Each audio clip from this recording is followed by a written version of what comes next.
Last night I watched the tremendous film. This is a 1966 film uh, based on the play. And the play was written by Edward Albee. The name of the play is Who's Afraid of Virginia Woolf? And this particular play was like a Tony nominated, the best, they won Tony Awards play in the Broadway a couple of years back. And so Mike Nichols directed this particular play. First of all, I was amazed how this particular play was written and why it was written. It's all about this bickering each other, this middle-aged couples who are university professors and professor's daughter and all these friends, also younger couple invited to their house, and that was also the university related. This particular people who got together, I think they went to this university faculty party prior, and so they got to know, and so this older couple invited the younger couple to their house. So almost at the beginning of the film, all of them are very drunk. They went to the party, they must have lots of drinks, and so they are very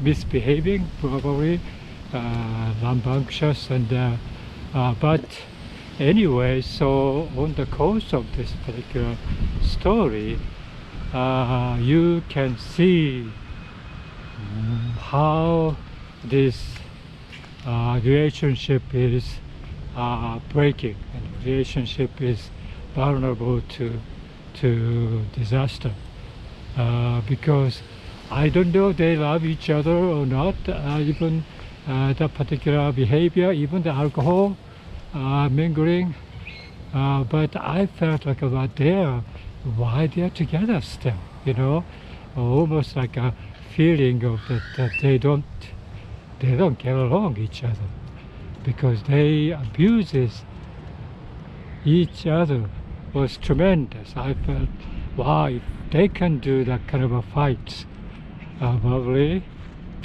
why they're together still, but this particular play, I think like 3 hours or something, very long play. The movie is also very long, particular 4 players, all of them I think very good. I was amazed at Elizabeth Taylor played Martha, his wife, and Richard Burton played George. And these people are, oh gosh, especially Elizabeth Taylor, she's a good actress.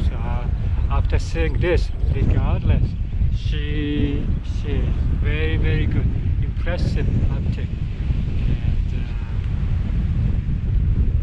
and impressive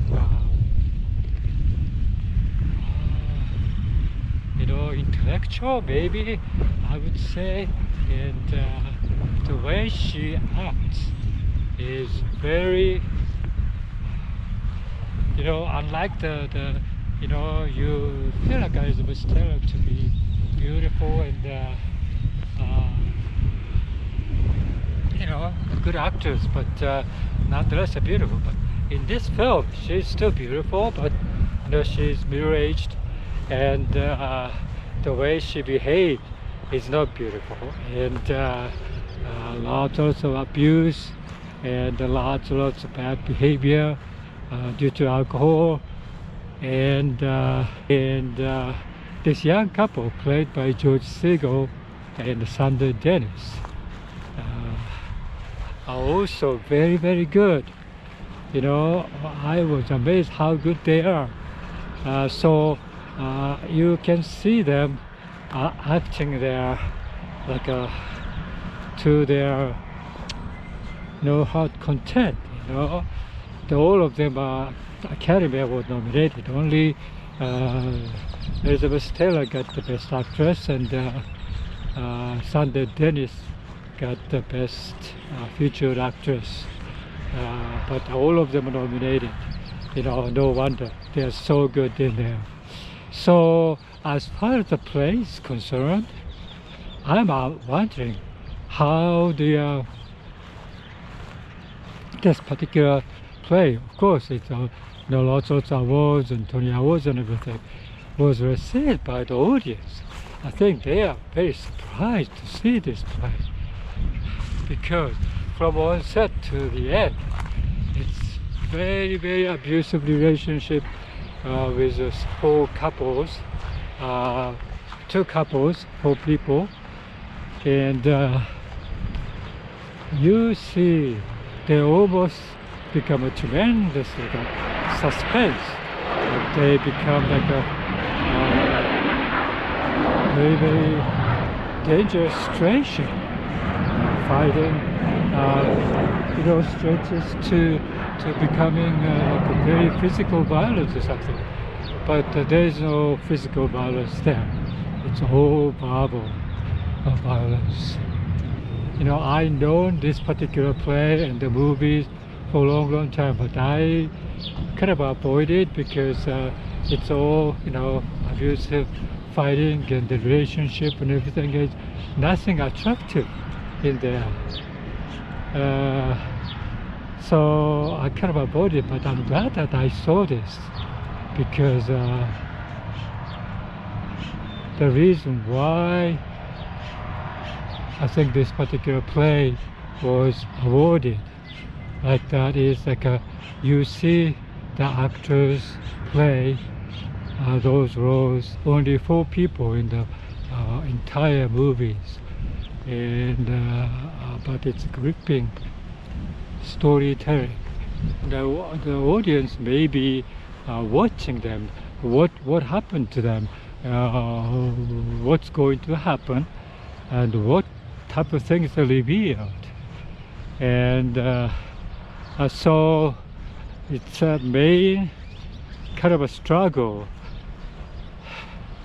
is, of course, their professional lives and difficulty in lives, right? To keep the professional life and also very intellectual life. But in essence, alcohol played a big, big role there. So alcoholism is the big part of this particular play. And I'm not sure this is a very typical of 1960s, or even today it's very typical. But when you ingest alcohol, of course you are much freer to express your complaints and feelings and the grudge in the past. So that ended up with fighting. But one thing I noticed is that these particular fights never developed to the point of somebody's hitting, or the point of physical violence. It's very, very close to going to the physical violence, but it's not, just because that's not main focus on this particular play. I think it's just verbal abuse, how their life has been in the past. They are very established intellectual college professors, but family itself is crumbling due to some structures there. one of the main theme on this is their children. This older couple, I didn't know after watching this movie. I have to do a research, but in the course of entire play, they talk about the son who, if somebody mentioned the son's name, and the other people say, well, no, don't talk about it, don't mention about it. So you feel like something happened to this particular son, and so something happened to this particular son, and so that also the younger couple also got married because the wife got pregnant, so they got married then. But it turns out it's like a false pregnancy. So that's one of the bad things. So young couple don't have children. And this older couple, I didn't know until I saw this Wikipedia article about what happened. And probably when I was watching, I kind of missed it. But they don't have any kids because of infertility. And so they created this particular imaginary son. So every time they have joking around, and so both of them know that the imaginary son, but the audience do not know that the imaginary or not. So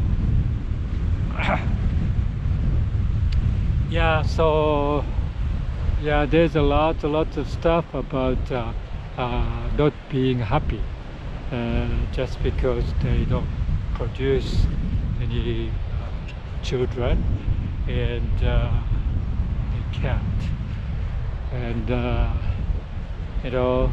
wish to be like just like anybody else. You want to have a very nice family with kids, but it's not.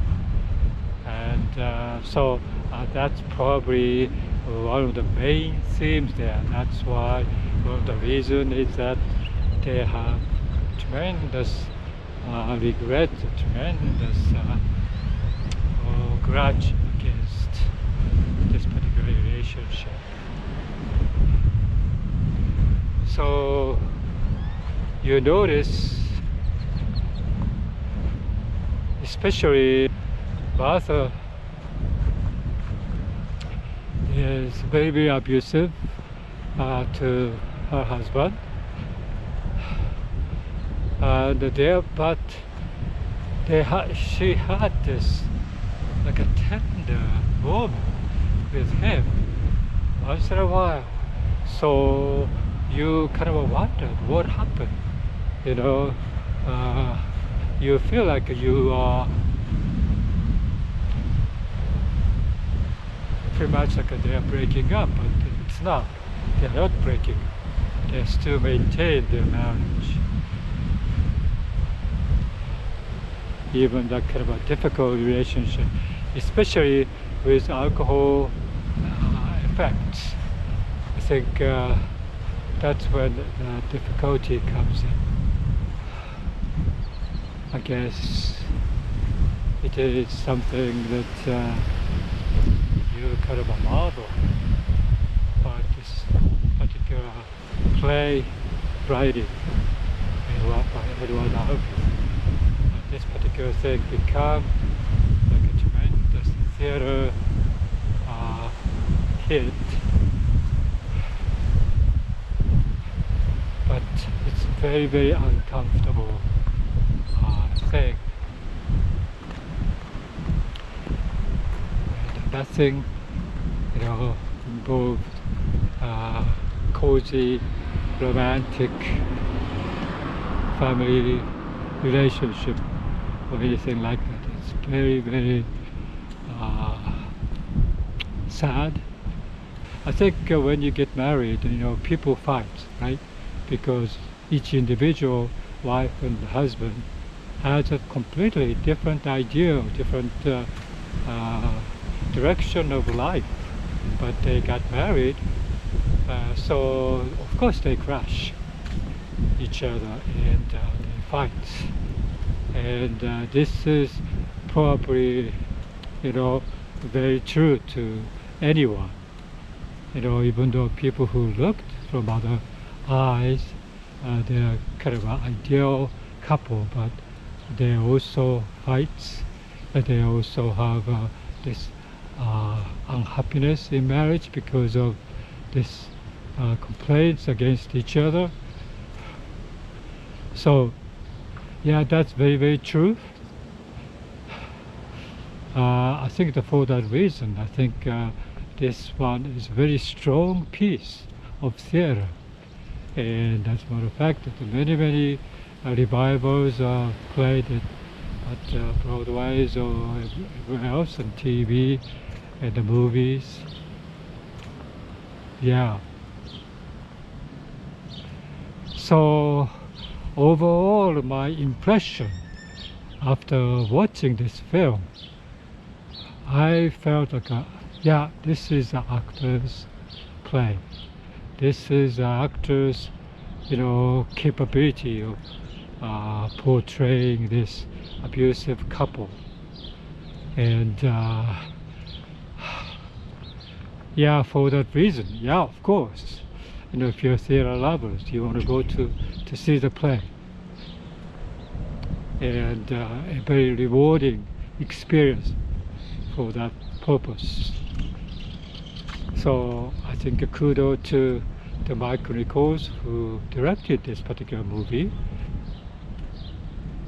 and Elizabeth Stella especially, very, very good. It's like you stare at them with awe-stricken eyes. That, wow, she is, indeed, very, very best in the industry. I think she's very good in there. So, Sandra Dennis, also I saw lots of movies about her playing the different role, like Neil Simon's, Jack Lemmon's movie, like Out of Towners. I saw her. So I knew then that she was a very, very good actress. But I think her career, kind of stopped there. I mean, the Broadway type of play actress. But Elizabeth Taylor, oh gosh, she, her portrayal of any film that you watch them is very, very striking. In the beginning, because she's beautiful and very popular actress, you feel like, she's not that good, like a pimple. But it's not. She is very strong, very intellectual, very intelligent type of acting there. That's how I was amazed. I really strongly recommend, if you have a chance to watch this film. This is a must watch for anybody, movie fan or theater fan. By the way, the name of the Who's Afraid of Virginia Woolf came from the children's story, the Three Little Pigs, of Who's Afraid of a Big Bad Wolf. And that's probably all the kids in the US especially knows about the Three Little Pigs story. I think this particular mother pig has three sons, but they went to, it's time to go out, and you have to find a fortune, and you have to build your house elsewhere. So they went. One is built very quickly with a house with straw, and the other one built the house relatively quickly too, with some kind of tree twigs, and the third one is built with a brick. So the big bad wolf comes in there, and you know, I'm going huff, puff, blow your house down, and he kind of blow with huff, puff, and all the house is kind of broken, and so the pig goes to the other house, and then finally end up with this. I think that this is probably oldest brother house with made of brick, and they are safe there. So yeah, that's a little pig story, and this big bad wolf. I don't know what that insinuation means. I think it's very, very difficult to know who is a bad person in the world. But you have to know that because they're going to destroy you.